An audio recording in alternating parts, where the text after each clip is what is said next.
Pequena. 3 meninas. Como é bom casa cheia de menina, todas elas apaixonadas pelo pai. Vamos lá. Vamos lá. 3 meninas. Pelo pai. Vamos lá. Vamos lá. 3 meninas. Boa noite a todos.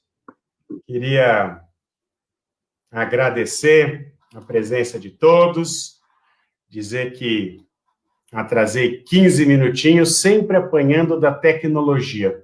Estava até batendo um papo agora com a Lina, que ela me falou, a doutora Lina, falou que está esperando gêmeos, um casalzinho. Eu estava contando para ela que eu já tenho 2 meninas de 19 anos, já que é uma baita experiência. Que Deus abençoe muito a Lina e toda a família dela, que os bebês cheguem com muita saúde. Mas, pessoal, hoje, como nós prometemos, nós vamos falar sobre reforma tributária. Reforma tributária é o tema da nossa live hoje. A doutora Lina é a nossa convidada, a Lina Santin. Ela é advogada tributarista do CECIF, do Centro de Cidadania Fiscal. E daqui a pouquinho a gente vai chamar ela para participar. Eu vou só fazer um balanço rápido, né? Geralmente a gente faz as nossas lives de quinta, sexta ou sábado. A gente preferiu fazer de segunda-feira para compartilhar esse assunto que é tão importante. Acho que é o assunto mais importante da agenda pós-pandemia, por isso que fiz questão de chamar uma especialista para poder contribuir com esse debate. Claro que nós não podemos deixar de falar do momento que nós estamos vivendo. Vocês devem estar acompanhando aí todos os dias mais de 1.200, 1.300 mortes por causa do Covid. Claro que a agenda hoje ela é muito focada no combate à pandemia. Claro que é a prioridade de todos nós e nós estamos fazendo isso. Todas as votações da Câmara, do Senado, o Congresso Nacional tem se unido, e aí não tem direita, não tem esquerda, não tem centro, todo mundo está realmente unido para enfrentar a pandemia. Já mais de... Eu não tenho os números certinhos, vou até pedir para o Alisson me atualizar quantas mortes já computadas oficialmente. Até houve uma mudança no Ministério da Saúde, nessa contabilidade, que cá entre nós não tem o porquê, né?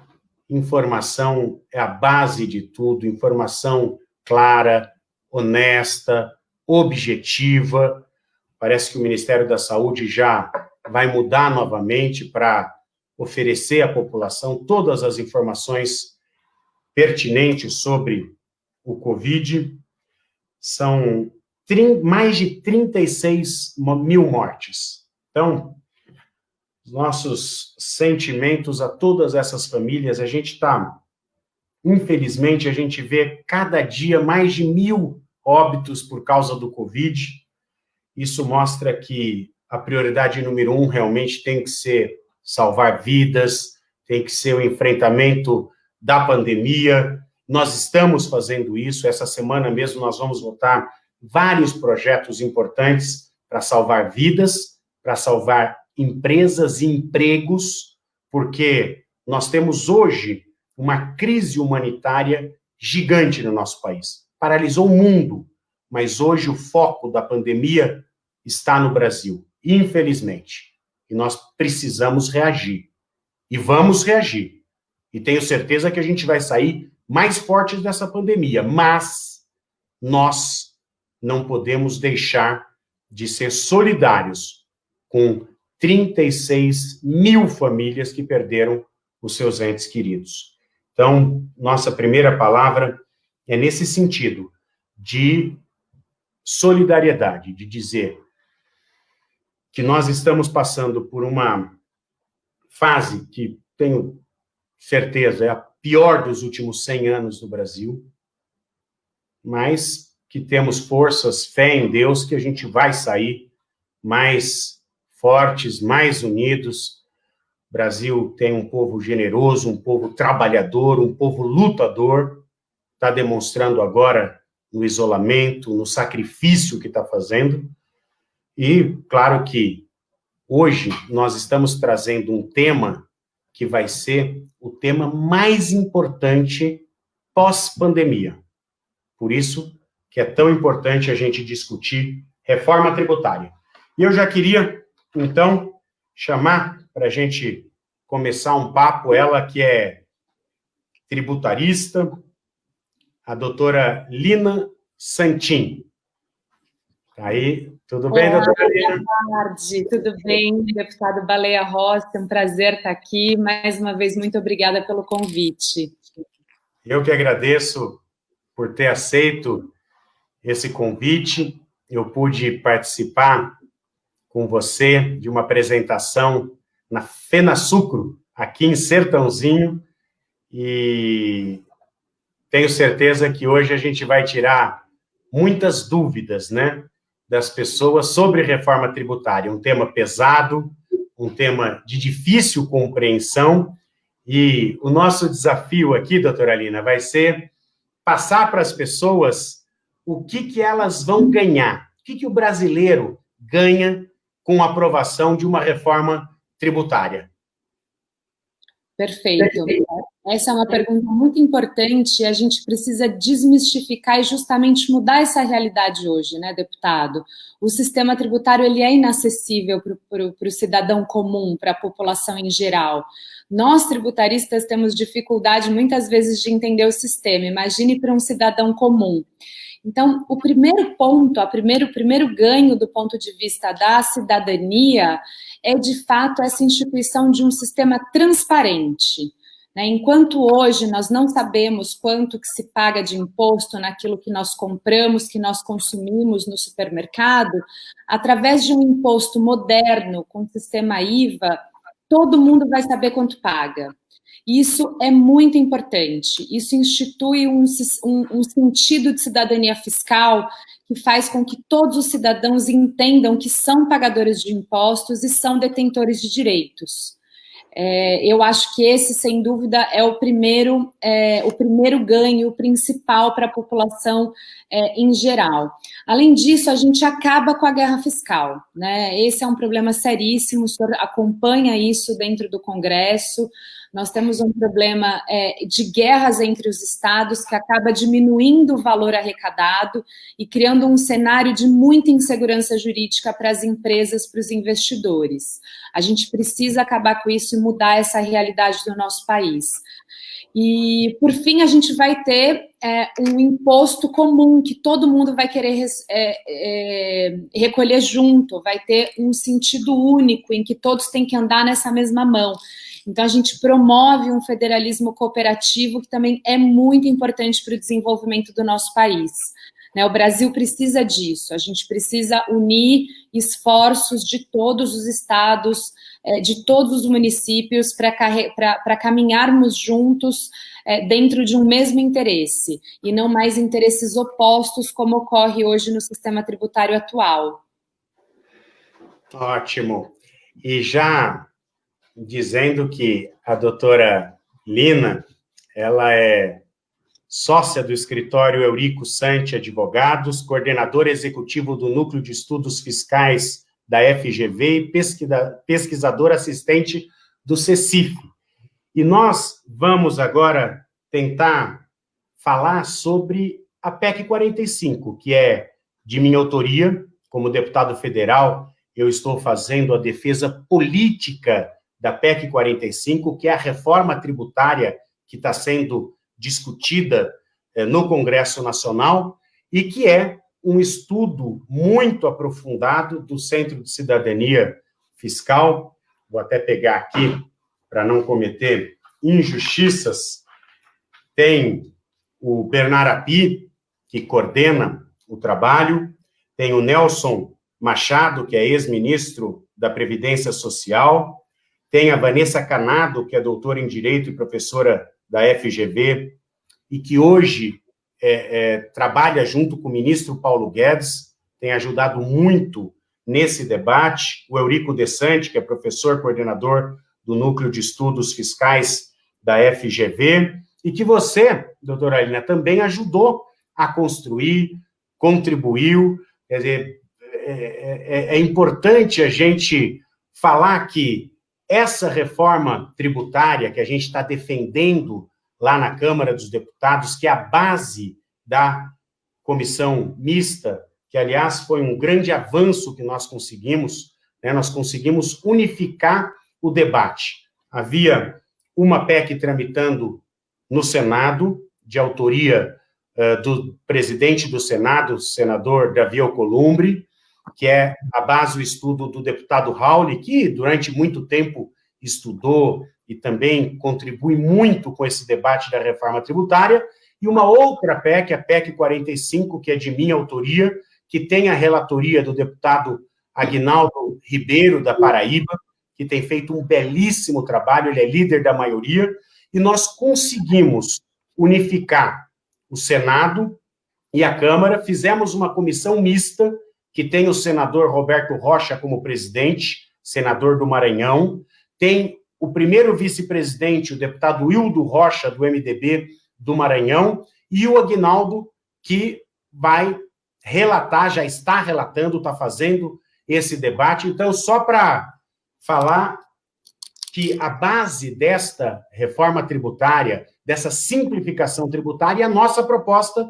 a PEC 45, que nasceu desse estudo do CECIF, que é muito bem elaborado, e nós vamos tentar destrinchar um pouquinho aqui, só para dar crédito àqueles que, ao longo dos anos, trabalharam esse debate, que, aliás, já se arrasta 30 anos, desde a Constituição de 88, fala-se da necessidade de uma reforma tributária. Mas, infelizmente, nós temos que reconhecer que o Congresso, nem o governo federal, conseguiu dar uma resposta para a sociedade de simplificação tributária. Porque o que nós temos aí não é transparente, as pessoas têm dificuldade, doutora Alina, de saber o que pagam de impostos. Eu peguei aqui algumas... O que se paga? Ó, de energia elétrica, 48% é imposto. Comunicação, 38%. Computador, 33%. Cadeira, 31%. Luminária, 44%. Água mineral, 43%. Celular, 39%. Bicicleta, 48%. Hospedagem, 30%. Perfume, 78%. Então, a gente tem muita informação e, na real, é difícil saber quanto que se paga de imposto no nosso país. Com essa reforma tributária, isso muda? Isso muda completamente, deputado. Como eu disse, a transparência que ela institui, a unificação que ela institui das alíquotas que vão incidir em cada produto que se consome, em cada serviço que se consome, traz essa segurança. Tudo que você comprar, pode ser energia elétrica, pode ser água mineral, aqui para utilizar os seus exemplos, computador, não importa o que você comprar, você paga 25% de imposto, né? Isso, do ponto de vista da cidadania, é muito importante, e das empresas também, porque é uma complexidade de sistema, é uma dificuldade, você tem um gasto enorme com contencioso, com advogado, com consultoria, justamente para saber quanto que você tem que pagar. Então, nem mesmo o bom pagador, aquela empresa que quer cumprir com todas as suas obrigações tributárias, consegue fazê-lo sem um gasto excessivo, né, sem dificuldade, né? Ao invés da gente facilitar, a gente já está exigindo bastante, não é uma carga tributária baixa, né? Já exige-se bastante da população brasileira, a gente ainda dificulta para ela. Então, eu acabo atrapalhando que novos investimentos sejam feitos, novos negócios sejam abertos, empregos sejam gerados, né? E aqui, para fazer um adendo à sua introdução, deputado, com relação ao Centro de Cidadania Fiscal, a todo o estudo prévio que foi feito sobre a tributação do consumo no mundo, é importante falar que esse grupo é um grupo que se formou com bases muito sólidas acadêmicas. Então, nós estamos há mais de 5 anos estudando sistemas tributários ao redor do mundo e entendendo aquilo que há de mais contemporâneo, de mais moderno, de mais eficaz e mais eficiente, né? E é isso que a PEC 45 se propôs, trazer uma cobrança fixa em 25%, acabando com essas distorções, informando o consumidor, que é o eleitor também, que é quem tem o poder de voto para decidir a quem ele quer, a como que esse dinheiro tem que ser gasto depois, para que ele possa cobrar dos nossos representantes qualidade de serviço público em contrapartida à quantidade de imposto que ele paga, né? E a gente sai de um cenário que hoje a gente tem, no mínimo, 5 tributos sobre o consumo. A gente tem o PIS, a COFINS e o IPI, que são federais, temos o ICMS, que é estadual, e temos o ISS, que é municipal. Então, além de toda essa complexidade de alíquota, muitas vezes a empresa, as pessoas não sabem para quem elas devem pagar, não sabe se é ICMS ou se é ISS, tem um conflito entre ambos, tem empresas que são obrigadas a pagar os dois, se vem um conflito que, para se livrar disso, tem que depositar o valor de um, que já pagou para o outro, e é uma insegurança jurídica enorme, né? Um custo muito grande. E isso, muitas vezes, não representa dinheiro em caixa do Estado também, porque eu complico tanto que eu acabo deixando mais espaço para evasão fiscal, mais espaço para litigiosidade, né? Então, a primeira pilar do que se propõe aqui, além da transparência, ao lado da transparência, é a simplificação. A gente precisa simplificar. Todo mundo, todo cidadão comum precisa saber quanto paga de imposto. É assim que funciona nos países desenvolvidos e nos países que possuem IVA, em desenvolvimento. A gente tem o caso recente da Índia, até mesmo São Tomé e Príncipe, recentemente, que é um país de uma economia muito inferior à nossa, conseguiu instituir um IVA. Então, é um ganho muito grande que a gente entre nesse cenário mundial de forma de tributação sobre o consumo. E a nossa proposta é exatamente a unificação desses 5 impostos que incidem sobre o consumo, né? O PIS, COFINS e IPI, que são os impostos federais, o ICMS, que é o imposto estadual, e o ISS, que é municipal. Aliás, um dos grandes problemas que nós tivemos historicamente no Brasil, que nunca conseguiu avançar numa reforma tributária, foi a oposição dos governadores para colocar o ICMS junto com os demais impostos que incidem sobre o consumo. E nós conseguimos, também numa articulação, além da unificação da proposta, que tem como base a nossa PEC 45 no Congresso Nacional, unir Câmara e Senado nessa discussão, nós conseguimos o apoio do presidente Bolsonaro, que já falou diversas vezes que espera que a gente possa avançar numa reforma tributária. Hoje mesmo eu tive uma reunião, uma videoconferência com o ministro Paulo Guedes. Inúmeras vezes o ministro Paulo Guedes falou a importância de se votar a reforma tributária pós-pandemia.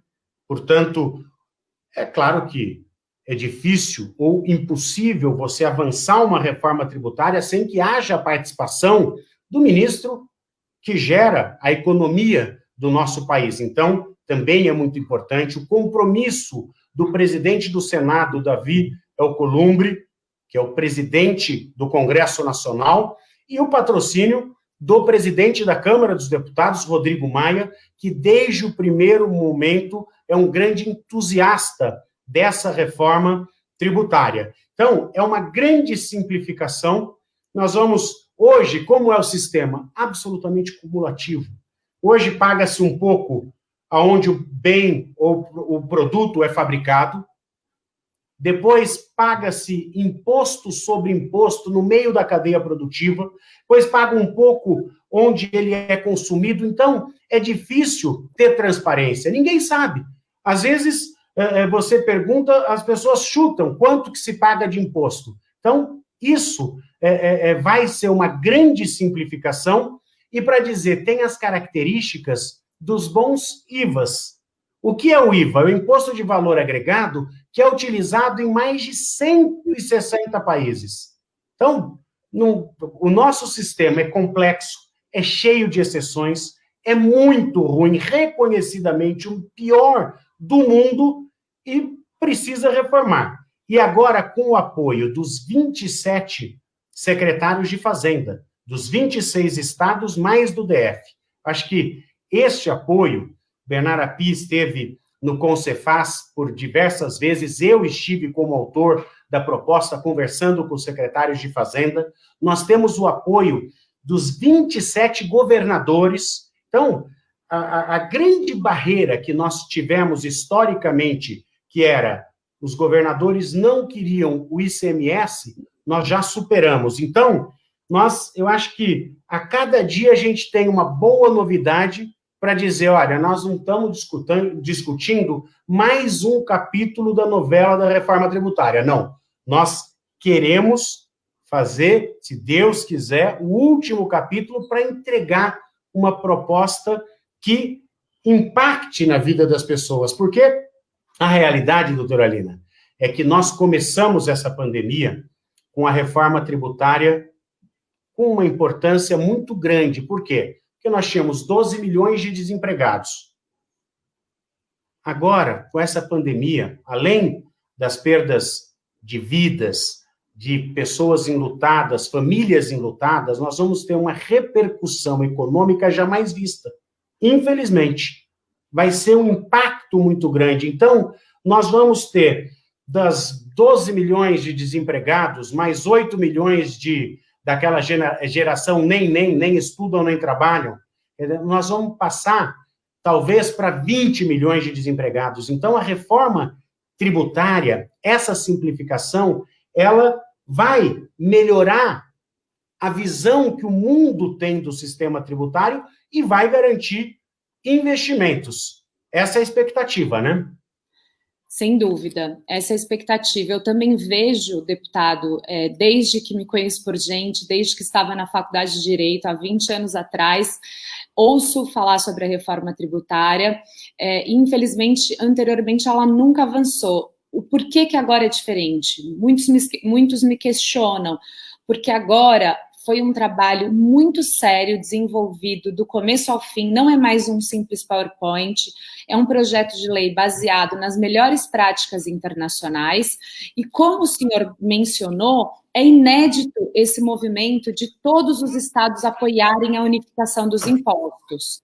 E o porquê que acontece isso? Isso é importante a gente falar. Ninguém sai perdendo com essa reforma tributária. Diferentemente de outros momentos da nossa história e de outras propostas que se tentou no passado, essa é uma reforma agregadora. Ela é uma reforma que, ao unificar, ela não retira dos estados o ICMS. Ela amplia, dá para os estados, além do que os estados já têm, a base que a União tem e que o município tem. E assim ela o faz também com os municípios. Ela não tira a competência dos municípios de tributar os serviços, ela, na realidade, amplia a competência dos municípios.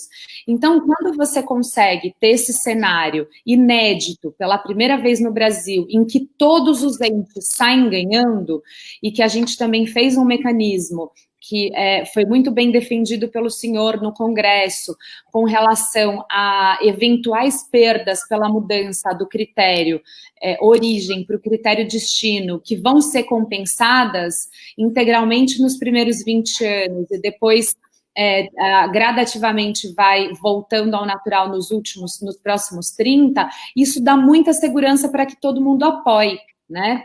E aí, por fim, para falar um pouquinho sobre a não cumulatividade plena, o que a gente tem hoje no Brasil, infelizmente, é uma tributação sobre o consumo, uma tributação indireta, que acaba virando custo do produtor. Esse é um problema muito sério, porque é uma tributação, já, como o senhor disse, além dela ser cumulativa e dela incidir em várias etapas, no começo, no meio e no fim da cadeia, ela vai se incorporando ao preço da mercadoria, ela vai virando custo, e é por isso que ela não é transparente.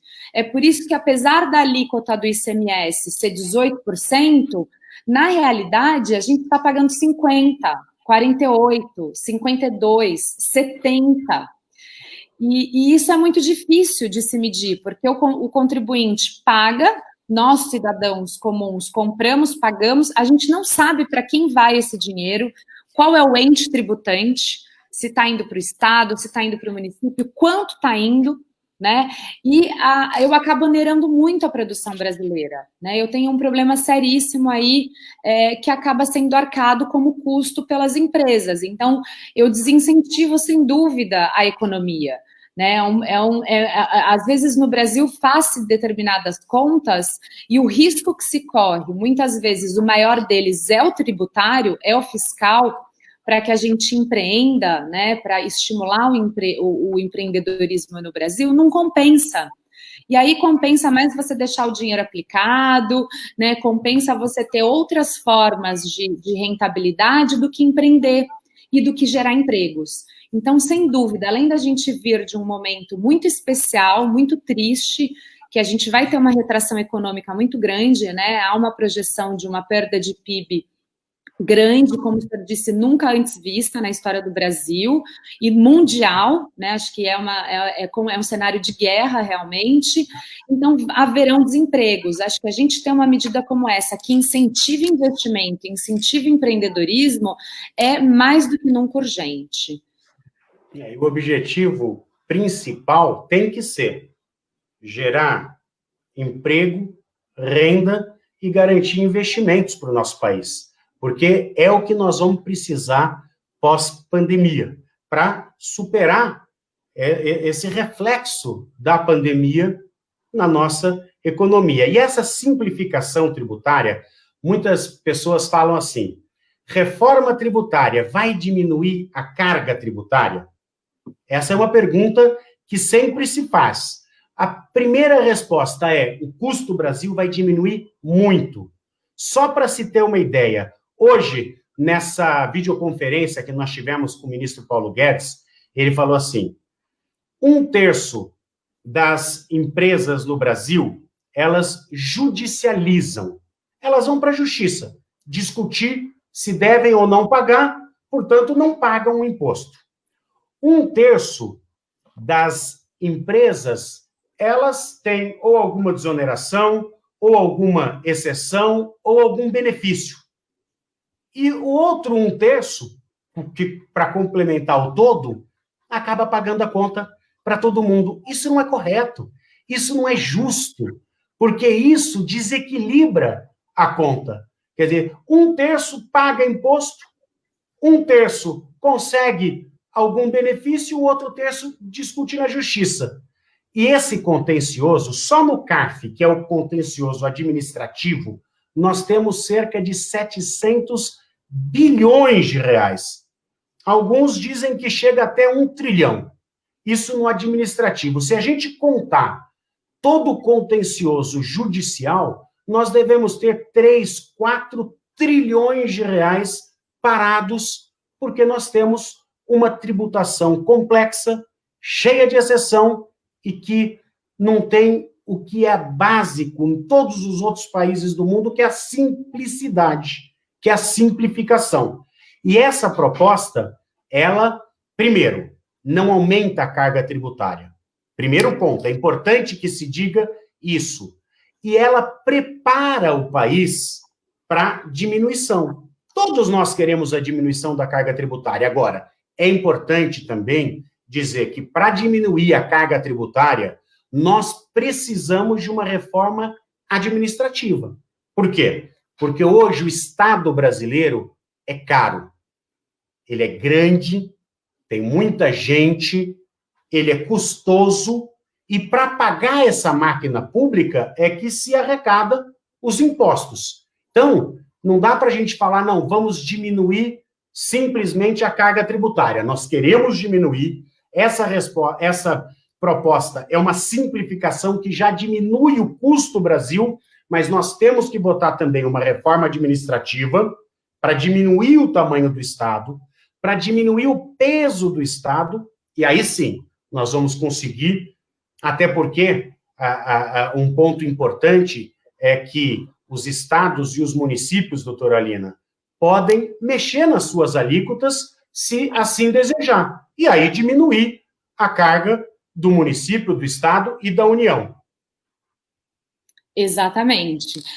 Isso é muito importante dentro de um sistema federal como o nosso, né? Já que os estados e os municípios têm autonomia, apesar da gente ter um único imposto que não vai poder sofrer mudanças nas regras de acordo com o interesse de cada município ou estado, porque isso é muito ruim, isso que causa complexidade. Afinal, no Brasil, a gente tem hoje 27 CMS, e nós temos 5.700 ISS, porque cada município legisla do seu jeito, cada estado do seu, e isso vai aumentando a complexidade. Então, a proposta é simplificar, ter uma única lei que é válida em todo o território nacional.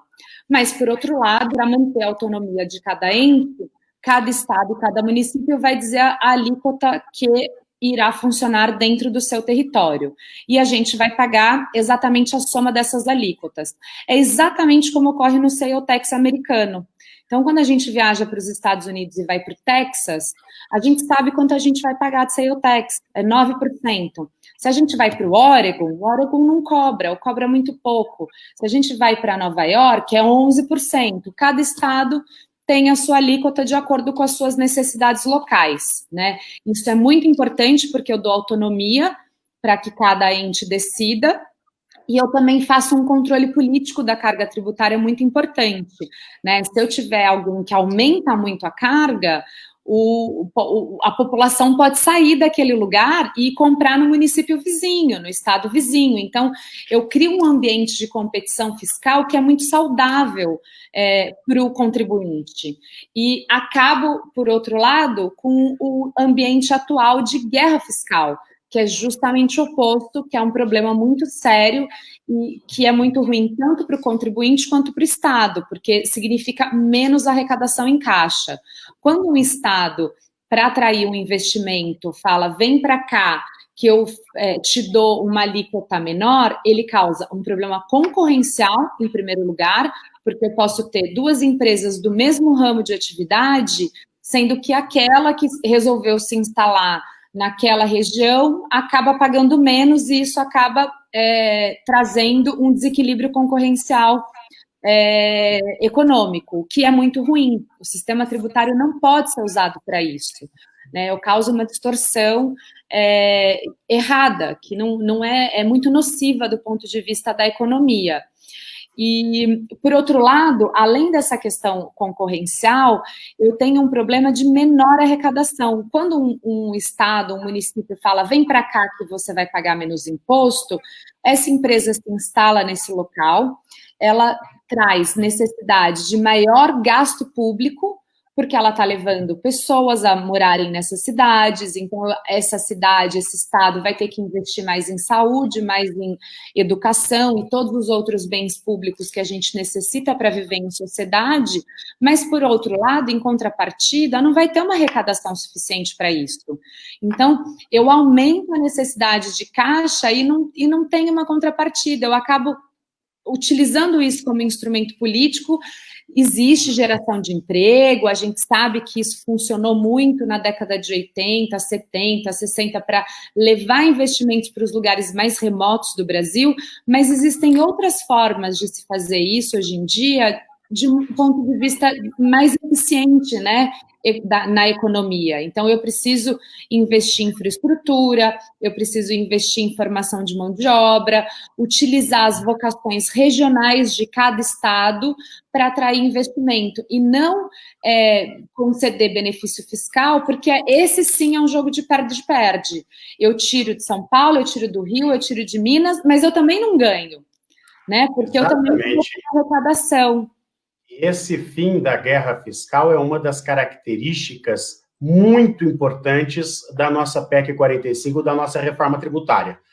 Como você falou, em determinado momento, a guerra fiscal acabou contribuindo para o desenvolvimento regional, né? Lá na década de 80, uma empresa foi para um estado ou para uma cidade, gerou emprego, melhorou a condição de vida das pessoas, mas sem analisar a vocação regional, esse investimento acabou se perdendo ao longo do tempo. E, ultimamente, São Paulo acabou entrando na guerra fiscal.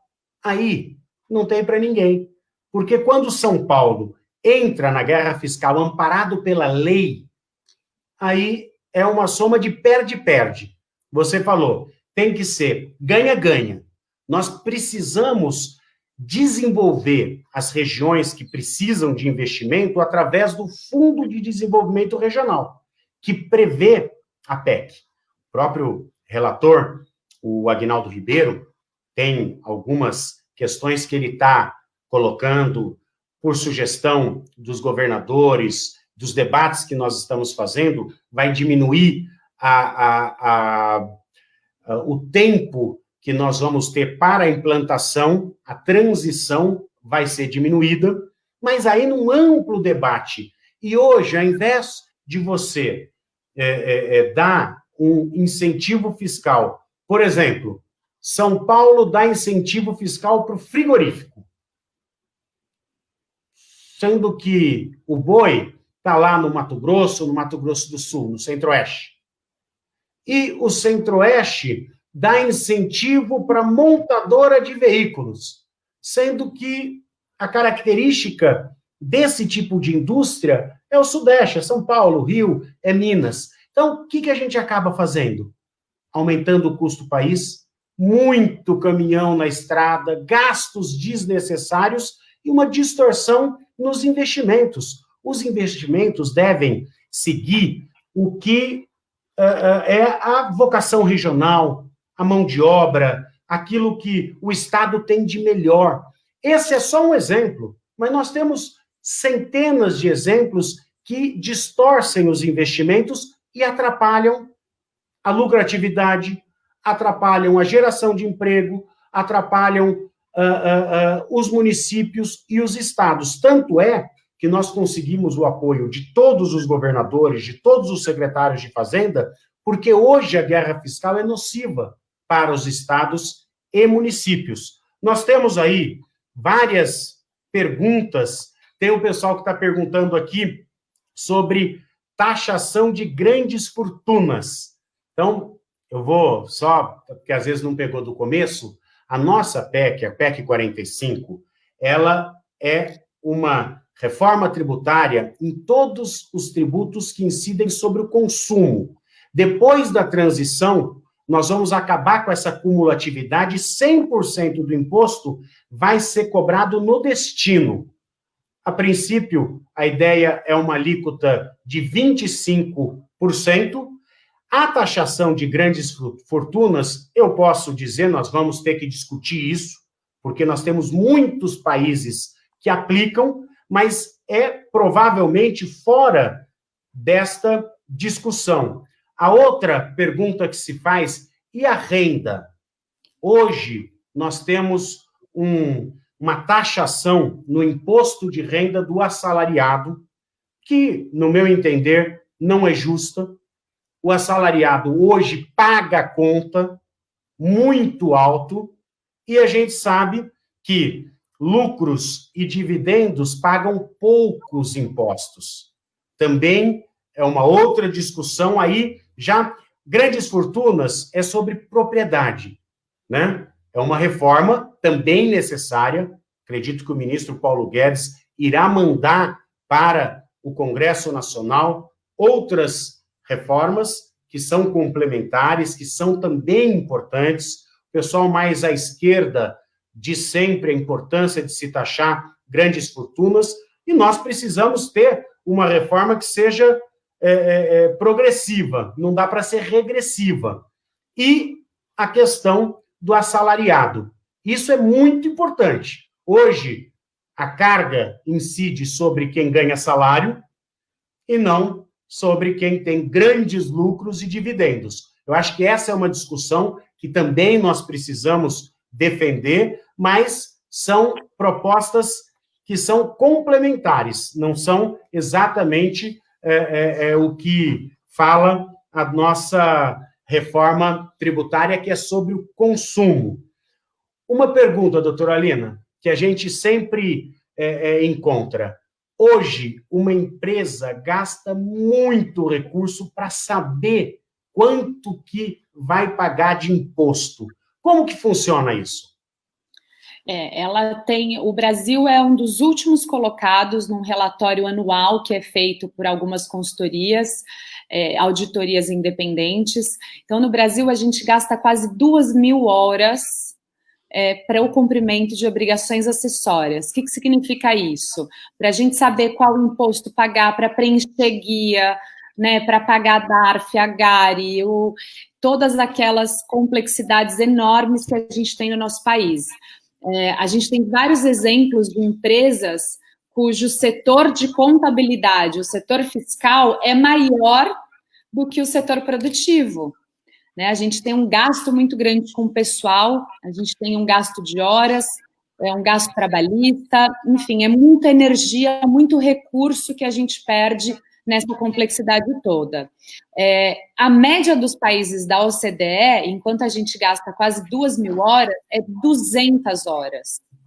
Então, aqui está a mágica, que é o que o senhor disse, a gente não vai, a princípio, diminuir muito a carga tributária, mas o custo Brasil vai sim diminuir muito, porque eu trago segurança jurídica, eu trago mais economia para o cumprimento das minhas obrigações tributárias.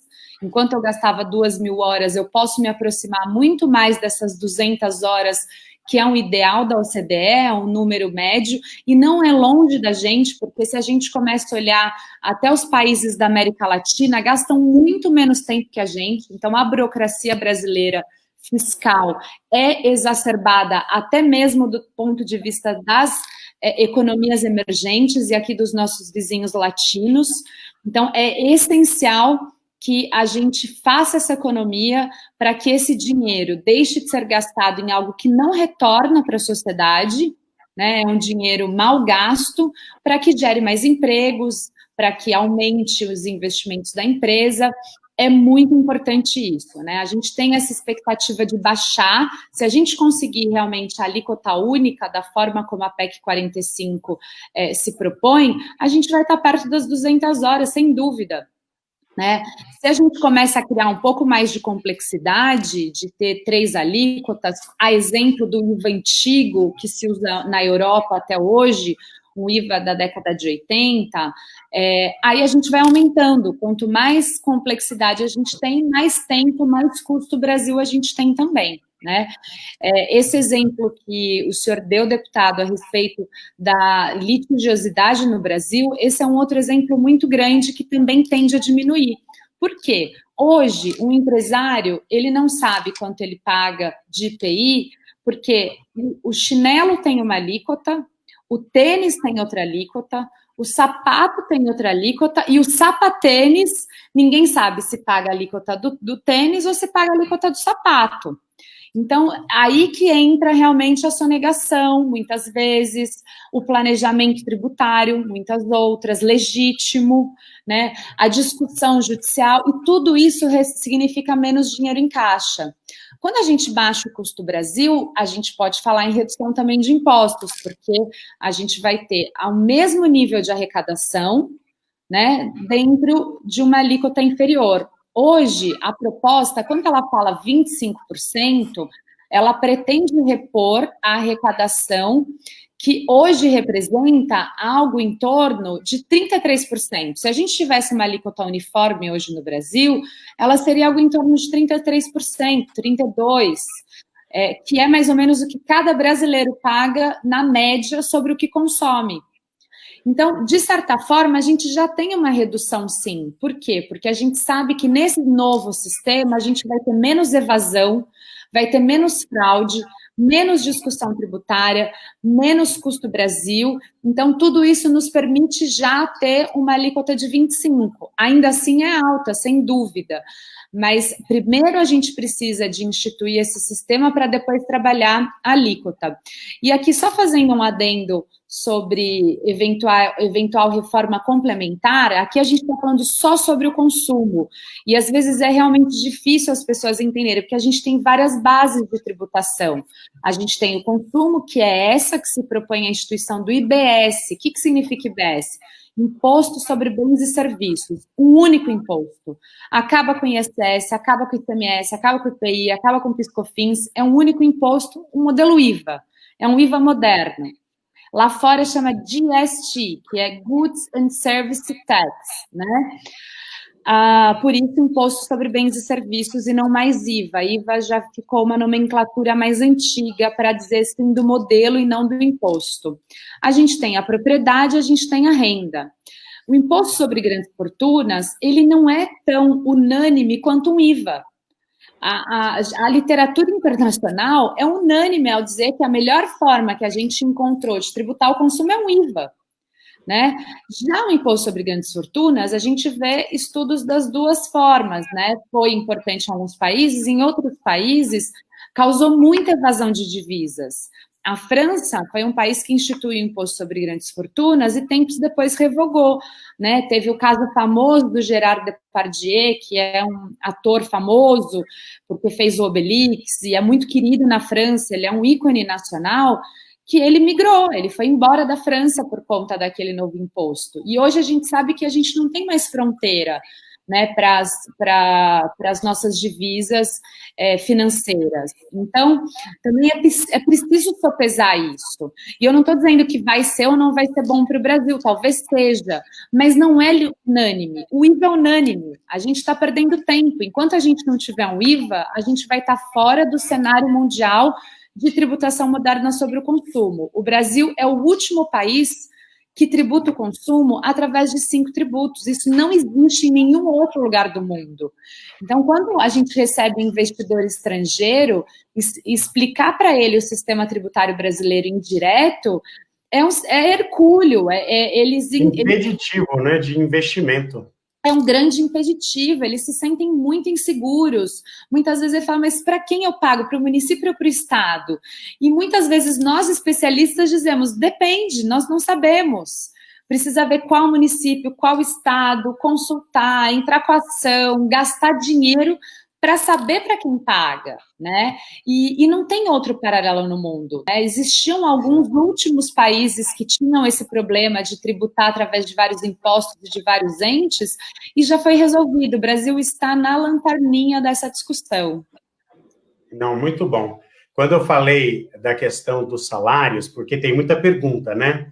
E, claro, o ideal, eu acredito, que é diminuir as alíquotas sobre os salários e aumentar sobre lucros e dividendos. Por quê? Porque hoje uma pessoa ganha 100 mil reais, ela paga às vezes 15%. E o assalariado ganha 15, 10, ela paga muito mais imposto do que quem tem lucros exorbitantes. Mas essa é uma outra discussão. Mandar um abraço aqui para o professor Eurico Desante, que está nos assistindo também, que é um craque, eu já fui em várias apresentações do professor Eurico. Ele, olha, se tem alguém também que tem uma didática, que fala fácil, que dá bons exemplos, é o professor Eurico. Tem uma pergunta aqui do deputado Caruso, deputado estadual Jorge Caruso. Doutora Lina explicou que os estados e municípios podem ter a sua própria alíquota, né? Podem variar para mais ou para menos, mas Ele fala, mas isso não incentiva a guerra fiscal? Não. Por quê? Porque o Estado e o município pode gerir a sua alíquota, mas não para um setor. Tem que ser para todos. Se lá o Estado é 9%, ele pode diminuir para 8,5%, mas para todo mundo.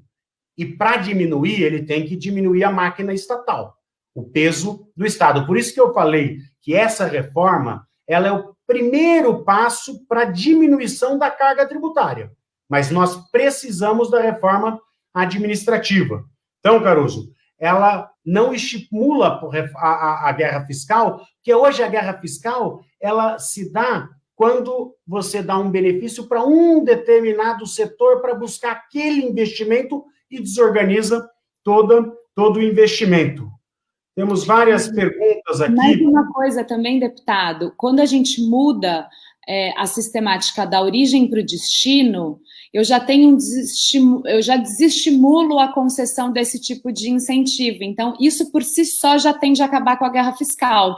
Porque eu não posso mais falar, vem para o meu território que eu vou te dar uma alíquota inferior, sendo que não vai mais valer o território em que está localizada a fábrica, a produção, o setor de serviço. Vale onde está o consumidor final. Então, eu tiro esse estímulo perverso que a gente tem hoje no nosso sistema de dar esses incentivos setoriais, que também tem esses outros problemas. Esse é um outro ponto. O Brasil é o último país a tributar o consumo na origem, né? Só se tributa no destino. Inclusive no sale tax americano. A outra coisa importante do Fundo de Desenvolvimento Regional é que tem alguns estados e municípios que precisam de investimentos em infraestrutura, que geram empregos. Muitas vezes, a vocação do estado ou do município é o turismo, e aí precisa de investimento na rede hoteleira, na infraestrutura para receber o turista, e isso vai ser feito através do orçamento, que é um investimento mais honesto, mais claro, mais transparente. A Assembleia Legislativa vai votar, a Câmara Municipal vai votar, e aí você vai saber o que vai ser investido naquele local pelo Fundo de Desenvolvimento Regional, que vai atacar essas áreas que realmente precisam de uma atenção especial para poder se desenvolver. Agora, hoje, com esses benefícios, ninguém sabe exatamente o que significa um benefício fiscal para uma empresa. Ninguém sabe o valor que essa empresa deixa de arrecadar. Quer dizer, fica muito no ar. Então, se a gente quer transparência, se a gente quer clareza, essa PEC 45, a nossa reforma tributária, ela vai exatamente neste ponto. Vamos fazer com que a gente, com uma alíquota única de 25%, todo mundo saiba o que paga de imposto, e quando for para fazer algum investimento, via orçamento, claro, objetivo, no Diário Oficial, aprovado pelo Poder Legislativo. Ele não fica com essa coisa meio no ar, olha, é importante, mas não sabe quanto gera de emprego. E outra, tem um estudo do próprio CECIF que diz que depois da votação da reforma tributária, nós podemos ter um impacto de aumento do potencial do PIB em 10 pontos nos próximos 10, 15 anos. Isso significa geração de emprego e renda, porque é recurso novo na economia, realmente a gente voltar a ter uma expectativa de crescimento, né, doutora Alina? Perfeito, exatamente. A expectativa é muito positiva, os empresários estão ansiosos por essa reforma, tanto aqueles que já estão instalados, quanto aqueles que pretendem se instalar no Brasil, e mais do que nunca a gente precisa dessa projeção econômica positiva, né? A gente tem uma perda aí programada e é uma forma, inclusive, de compensar essa perda trazida pela pandemia. Um outro ponto importante, deputado, de falar é que a tributação sobre o consumo, ela é uma tributação regressiva por natureza, né? Por que isso? As famílias mais simples, mais humildes, humildes, elas gastam todo o salário delas com consumo, né? Elas não sobra para poupar, não sobra para aplicar e para gastar em outras questões. Então, 100% do salário é consumido. Diferente das famílias mais abastadas, que têm esse privilégio de guardar um pouco, de investir, de fazer uma poupança. Quando a gente tem uma tributação tão elevada sobre o consumo, essas famílias que representam mais de 50% das famílias brasileiras, elas acabam sendo mais tributadas ainda. Essa regressividade se acentua, né? Hoje, as famílias, enquanto a média do brasileiro é pagar no consumo algo em torno de 30%, 31%, 32%, 33%, as famílias de baixa renda chegam a pagar mais de 50%, né, na tributação. Então, a gente, de novo, tem um problema de isonomia, um problema de igualdade, um problema de injustiça social. E eu sei que essa é uma pauta que lhe é muito cara, deputado, e deve o ser mesmo, porque a gente tem um problema de desigualdade muito grande no nosso país. Então, apesar da gente não atacar a questão através do imposto de renda de uma forma direta, aumentando a progressividade ou tributando dividendos, a gente contribui sim para a diminuição dessa regressividade e dessa desigualdade, especialmente que acaba recaindo sobre as famílias de baixa renda. A partir do momento que a gente tiver uma alíquota igual para todo mundo vai pagar 25% no consumo, não importa o que consumir. Hoje, os serviços acabam sendo desonerados em comparação às mercadorias. E as famílias de baixa renda pouco consomem esses serviços desonerados, porque os serviços que elas consomem são os públicos em relação à saúde, educação, então elas já não pagariam esse imposto. Por isso, elas acabam muito mais oneradas no consumo do supermercado, no consumo do gás de cozinha, da energia elétrica, da telecomunicação, né? A gente baixar isso para 25% vai representar um ganho muito grande para essas famílias menos abastadas. E aí, uma outra pergunta que nos colocam diante da proposta da PEC 45 é com relação à cesta básica. E eu queria que o senhor falasse um pouquinho, explicasse um pouquinho disso, deputado, porque eu acho muito importante mostrar o porquê que a proposta retira a isenção da cesta básica, né? Todo mundo tem a sensação de que essa isenção beneficia os pobres, né? As famílias menos abastadas, quando, na realidade, o senhor pode explicar que ela é justamente o oposto, né, deputado? Você falou aí de busca de uma justiça social. Hoje, na verdade, da maneira complexa que o nosso sistema o pobre acaba proporcionalmente pagando mais imposto do que o rico, né? A realidade é essa. E essa questão da desoneração da cesta básica, o que prevê o projeto? Como que é hoje? Hoje, os produtos da cesta básica estão desonerados, não pagam impostos.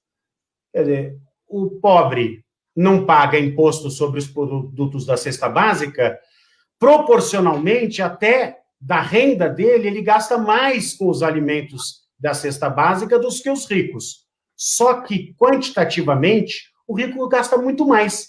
E também está isento, o que não é correto. Então, o que diz a proposta? Nós vamos desonerar o CPF. Se a pessoa está no cadastro único da assistência social do governo federal, são milhões de brasileiros que têm renda baixa comprovada, esses vão ter alíquota zero, vão ter os produtos da cesta básica desonerados. Quem tem condições tem que pagar imposto. Quer dizer, não dá mais para o pobre pagar pelo rico. Então, essa questão da progressividade é muito cara, é importantíssimo no nosso país. Por quê? Porque essas distorções precisam acabar.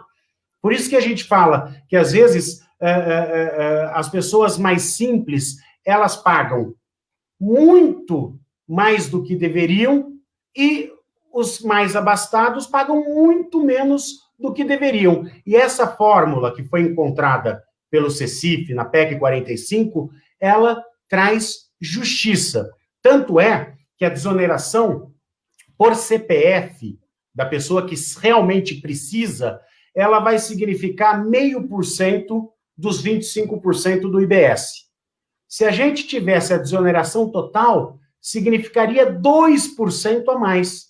Ou seja, todo mundo, as pessoas mais simples, mais uma vez teriam que pagar para a desoneração dos mais ricos. Então, também é uma preocupação dessa PEC. Já vou engatar uma pergunta aqui. O Alceu Moreira, ele é deputado federal do Rio Grande do Sul, ele é presidente da Frente Parlamentar Agropecuária da Câmara dos Deputados, e é uma das frentes mais organizadas e mais importantes, e ele é um entusiasta da nossa reforma tributária, da PEC 45. Agora, existe muita dúvida sobre o impacto da reforma tributária em cima do setor agro-brasileiro. Já vou até fazer um parênteses, que aí acho que muita gente se preocupa com a questão do simples. Já dizer que a proposta, ela deixa o simples como está. Quer dizer, existe a permanência, não acaba o simples nacional. Quem quiser continuar no simples após a nossa reforma tributária, continua. Quem quiser migrar para o sistema de débito e crédito, se for mais vantajoso, migra. Então, primeiro ponto, acho que é esse, porque tem muita gente do agro também que é no simples. Mas, como que é o impacto no agro, nesse setor que é tão importante para a nossa balança comercial, que é um setor que hoje segura aí a nossa economia? Sem dúvida. Eu sou de Bebedouro, nós somos aqui quase conterrâneos, né? Sou filha de produtor rural e cresci nesse meio. A maioria dos meus amigos de infância são agrônomos e tenho um orgulho muito grande do nosso estado, dessa vocação da gente realmente ser responsável muitas vezes pela balança comercial positiva do Brasil, da gente representar uma parcela tão significativa do PIB, e sei a importância desse setor para a economia brasileira e o quanto ele deve continuar sendo valorizado e incentivado para que a gente continue sendo referência mundial com relação a esse setor. No agro como um todo. E para esse setor é maravilhoso o que vai acontecer, porque hoje a gente tem esse problema na compra dos insumos, qual o insumo que dá crédito, qual o insumo que não dá crédito, qual é o NCM do agrotóxico, qual é a alíquota, qual é isso. Então, eu também vou ter uma simplificação enorme. E o que é importante a gente falar? Tudo que tiver no meio da cadeia, né, no início, no meio da cadeia, é zero a tributação. Isso é que é preciso ser entendido. Um IVA que funciona corretamente, que é um imposto sobre o valor agregado, ele só vai ser pago, ele só vai incidir no consumo final. Hoje, como eu disse, pela essa incidência cumulativa, a gente não entende muito bem como funciona. O ICMS deveria ser assim, mas ele tem tanto regime de exceção e de alíquotas diferenciadas que ele acaba sendo cumulativo ao longo da cadeia e significando custo para o produtor, né? No IVA, no IBS, isso acaba. De fato, o produtor rural vai pagar quanto de IBS? Zero, porque os 25 que incidir na saída vai ser repassado. Quem vai pagar sempre vai ser o consumidor final no supermercado. Até chegar no supermercado, todo mundo vai pagar zero.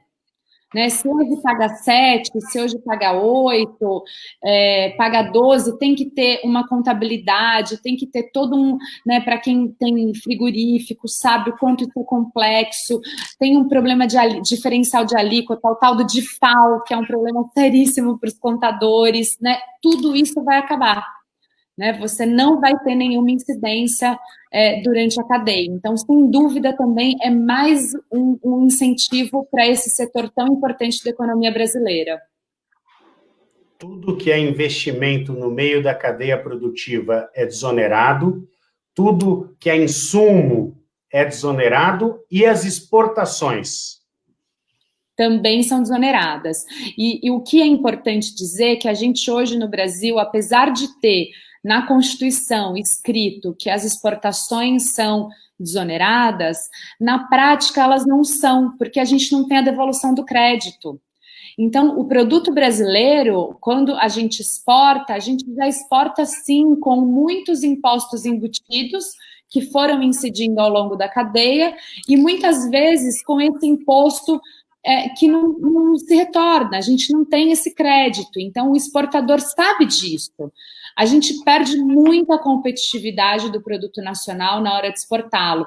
Se a gente, de fato, tiver um imposto como o IBS, a gente vai ter, né, cremos em Deus aqui, né, deputado, que vai passar, a gente vai ter um produto, a gente vai ter uma carne brasileira que é a da melhor qualidade do mundo, com um imposto zero de verdade, entrando na Europa, entrando na Índia, em todo o mercado consumidor dos nossos produtos, né? Assim também com nossa cana, com todas as outras nossas culturas aqui. O crédito é integral e é imediato, e assim que tem que ser para que funcione, para que de fato seja um imposto sobre valor agregado, né? A gente vai permitir que, se o crédito não for devolvido dentro de 30 dias, ele pode ser trocado, ele pode ser mercantilizado, ou ele pode, então, começar também a incidir Selic. E depois de um determinado tempo, né, depois do primeiro mês, não precisa mais de autorização para a utilização do crédito, ela tem que ser imediata, né, uma questão de contabilidade. Você tem o crédito e reconhece ele como crédito, utiliza abatendo os débitos e ponto. Você não precisa ficar no que a gente tem hoje aqui em São Paulo, no tal do ECREDAC, né, aquela burocracia para aprova, não aprova, porque o sistema não é transparente, a gente tem realmente alguns créditos artificiais, um sistema simples como o IBS, tudo isso acaba. Crédito significa dinheiro em caixa, né? E exportação realmente totalmente desonerada. Investimento, comprou ativo fixo, não tem que esperar 1,48 avos, né, para ir fazendo o abatimento do crédito, tem que desonerar integralmente. Isso a gente incentiva que se compre maquinário, que se compre, se invista em parques fabris, em novos produtos, enfim. Isso é realmente um grande sistema de incentivo à produção e vai, sem dúvida, beneficiar muito o setor agro brasileiro. Não, muito bom. Um setor que sempre discute, alguns têm dificuldade de entender o impacto positivo da reforma tributária da PEC 45, é o setor de serviços. Mas muitos daqueles que conhecem a proposta, que se aprofundam na proposta, veem que a característica dela é do que existe de tributação do consumo no mundo. Portanto, não prejudica um setor. O setor se organiza, o setor acaba ganhando muito, porque com o aumento do PIB, aumenta a capacidade de gasto de todas as famílias. Existe até uma previsão de aumento de 10% na capacidade de consumo de todas as famílias, e as famílias, quando têm mais ganho, elas gastam mais com o setor de serviço. É por aí? É exatamente por aí, deputado. A gente tem, de novo, que entender, e eu acho que isso vários setores já entenderam, aqueles que estão no meio da cadeia vão pagar menos imposto, porque hoje eles pagam, e o ISS é 100% cumulativo, né, o imposto sobre serviços aqui no Brasil. É diferente do ICMS, que existe até essa sistemática de crédito e débito, mas no ISS atual, o setor de serviços é extremamente onerado de uma forma cumulativa e não gera crédito para quem consome serviço, né? No futuro, todas as empresas que consumirem serviços no IBS vão poder tomar crédito desse imposto. Então, isso, na realidade, acaba barateando o serviço prestado. Ainda que se fale que o consumidor final, quem presta serviço para o consumidor final, vai ter algum impacto, é importante falar que é justamente por isso que o senhor está defendendo um período de transição, para que o crescimento da economia seja acompanhado do período de transição. Conforme a gente vai instituindo o IBS vai entrando, vai crescendo as alíquotas de 1, 2, 3, a economia também vai crescendo. Então, esse impacto não é sentido, né? E, ao mesmo tempo, a gente precisa parar de pensar numa tributação setorial no Brasil. como a gente fez nesses últimos anos, né? Desde a década de 60, a gente botou o IPI na indústria, pensando setorialmente na indústria, né? O ICMS no comércio. E hoje em dia, a tributação sobre o consumo, ela tem que ser pensada sobre um todo. Infelizmente, a gente traz esse histórico de tributar o serviço de uma forma mais branda do que as mercadorias. Isso é muito ruim para a indústria, muito ruim para o comércio, e hoje em dia o serviço representa uma parcela muito significativa da economia, muito significativa do PIB, só tende a crescer. Então, a gente precisa equalizar essa tributação do setor de serviços também, para que a gente possa, de fato, baixar a carga tributária no futuro. Né? Todo mundo precisa entrar nessa conta, nessa onda, e entender que base mais ampla, né? Uma base ampla, exatamente, e entender que existe um bem maior aí, que é uma tributação unificada, de base ampla, simples, e que a gente, então, vai conseguir chegar a essas alíquotas mais benéficas para todo mundo. E quem paga não é o empresário. No IVA, no IBS, como proposto na PEC 45, não é o empresário que paga imposto. Quem paga é sempre o consumidor final. Muito bom. Outro ponto, acho que é importante a gente esclarecer, essa transição, né? Se nós tivéssemos a aplicação imediata da PEC 45, nós teríamos o setor de serviço um pouco mais impactado, e nós teríamos alguns estados também muito impactados. Então, quando a gente consegue o apoio dos 27 governadores, o que isso quer dizer? Quer dizer que esse sistema nosso atual está falido. Ele não serve mais porque ele já não tem capacidade de arrecadação. Ele é tão complexo, ele é tão cheio de exceção, que ele atrapalha todos os estados e todos os municípios. E a nossa ideia, a proposta original tem uma transição de 20, 50 anos.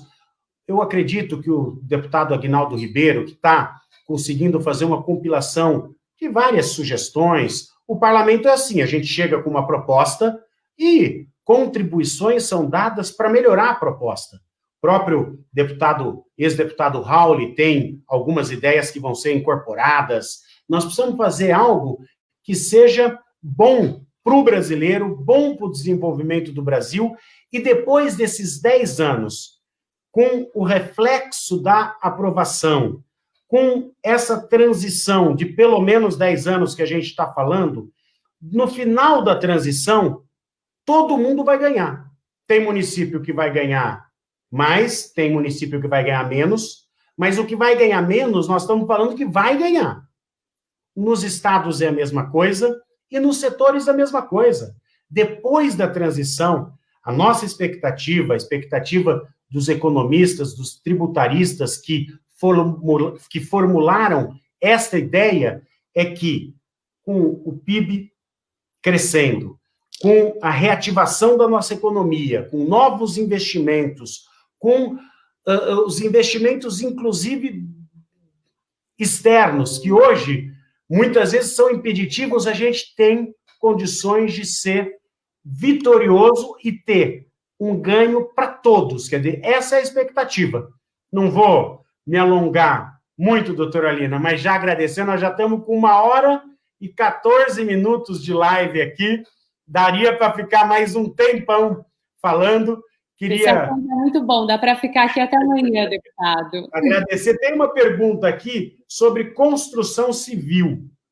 Quer dizer, existe inclusive o deputado Aguinaldo Ribeiro me falou que estão buscando também experiências dos países que já utilizam o IVA para aplicar para a construção civil, que é uma área que sempre também traz alguma preocupação, mas também é um outro setor que vai ser aquecido e que acaba ganhando com a reforma tributária. Sim, sem dúvida. O setor de construção civil, ele acabou se estruturando no Brasil em torno do ISS, né, como prestador de serviço. a gente acabou trazendo um problema e um atraso na construção civil para o Brasil. Enquanto ao redor do mundo usa-se pré-moldados, por exemplo, e porque não há esse incentivo ao pagamento de serviço, aqui no Brasil a gente precisa de 50 peões na obra, batendo tijolo por tijolo. Então, uma obra que poderia durar 6 meses, no Brasil dura 2 anos. E o sistema tributário é um grande indutor dessa escolha, né? A gente precisa mudar essa realidade sem que se prejudique o setor. Então, o setor de serviços está sendo muito pensado, ele esteve em contato várias vezes com o Centro de Cidadania Fiscal, Bernard Api vem nos atendendo, assim como outros setores que têm suas especificidades, e o objetivo final da reforma, como o senhor disse, deputado, a PEC, ela não contempla tudo, né? Porque a gente só consegue colocar na PEC aquilo que é matéria constitucional. Depois a gente vai precisar de uma lei complementar, né, que vem sendo estudada e vai ser proposta pelo senhor, enfim, logo depois de aprovada a PEC, que vai contemplar, eventualmente, essas necessidades setoriais. Então, a gente sabe que o setor de petróleo, por exemplo, tem um problema histórico de sonegação na distribuição, então precisa ter um mecanismo especial para prevenção, que não se aplica a outros setores. O setor de construção civil tem suas particularidades que precisarão ser endereçadas nessa lei complementar. Então, aqui na PEC, a gente tem o sistema posto como um todo, daquilo que cabe como matéria constitucional, e depois essa reforma vai ter que ser complementada através da lei complementar, que vai instituir essas questões pontuais que precisarão ser endereçadas, né? Sem dúvida nenhuma, essa reforma quer que todos os setores saiam ganhando, como o senhor disse, é uma garantia, é isso que se propõe, né? E isso precisa ser contemplado e o será. Né? Esse é um compromisso que o senhor tem e que o Centro de Cidadania Fiscal também sempre manteve com toda a cidadania, com toda a população, toda a sociedade civil. Muito bom. Saúde, educação e transporte público também. O pessoal tem sempre medo de uma votação de uma reforma tributária que pode ter um impacto direto na vida das pessoas. Claro que os membros da comissão especial, o Aguinaldo, que é o nosso relator, está analisando, vai propor ajustes que são importantes para a gente chegar, se Deus quiser, nesse pós-pandemia, e votar e aprovar na Câmara, com 308 votos, votar e aprovar no Senado, com 57, 58 votos, que é a necessidade para uma emenda constitucional. Então, é uma votação qualificada. Eu tenho certeza que nós vamos conseguir, eu estou muito otimista. Eu acho que hoje existe uma convergência de todos aqueles que pensam no Brasil e tenho convicção que, acabando essa pandemia, nós vamos estar com o texto pronto para a votação. Aliás, eu conversei a semana passada com o presidente Davi Alcolumbre e ele vai conversar com o presidente Rodrigo Maia, um presidente da Câmara, outro do Senado, para que a gente possa já na semana que vem ou na outra retomar a discussão na própria comissão mista. Como nós estamos fazendo as votações remotas, nós tínhamos paralisado esse debate, mas é fundamental que ele retorne, para que a gente possa voltar a conversar com os entes da federação, com os setores da sociedade, para a gente ajustar o texto, fazer algo que a gente consiga essa votação que vai ser histórica. Tenho certeza que esse é o grande tema para recolocar o país nos trilhos, para a gente mostrar que a gente tem pós-pandemia. Agora, tem que gastar o que for preciso para salvar empregos, para salvar empresas, para salvar vidas, principalmente, para salvar vidas. Mas pós-pandemia, nós precisamos retomar uma agenda de ajuste fiscal, uma agenda de credibilização da nossa economia, e tenho certeza absoluta que o principal ponto vai ser a reforma tributária, a PEC 45. Doutora Alina, muito obrigado de coração pelos esclarecimentos. Muito obrigado por você ter topado esse bate-papo. Acho que foi muito esclarecedor. E já fica um convite aí para uma próxima oportunidade a gente tirar dúvidas de todo mundo que acompanhou. Muito obrigado. Eu que agradeço o convite, é um prazer sempre estar contigo. Apesar da sua experiência como deputado, o senhor é uma liderança que representa essa nova geração. Acho que a gente tem muito orgulho do Congresso, de ver que a gente tem hoje um Congresso Nacional reformista, que quer mudanças, que quer ver um Brasil melhor, e o senhor é uma liderança dentro desse novo cenário político, de quem eu me orgulho muito, de poder contribuir, de estar aqui ao lado. Então conte sempre, tem sempre o meu apoio, e quanto mais a gente debate, mais a gente tira dúvida e mais segura a população se sente para enfrentar uma mudança que é realmente muito profunda, mas que sem dúvida alguma é o que o Brasil precisa. Contem sempre comigo, é um prazer. Muito obrigado, já me despedindo de todo mundo que nos acompanhou. Obrigado, doutora Lina, boa noite a todos. Fiquem com Deus. Até a próxima. Boa noite a todos. Obrigada pela audiência.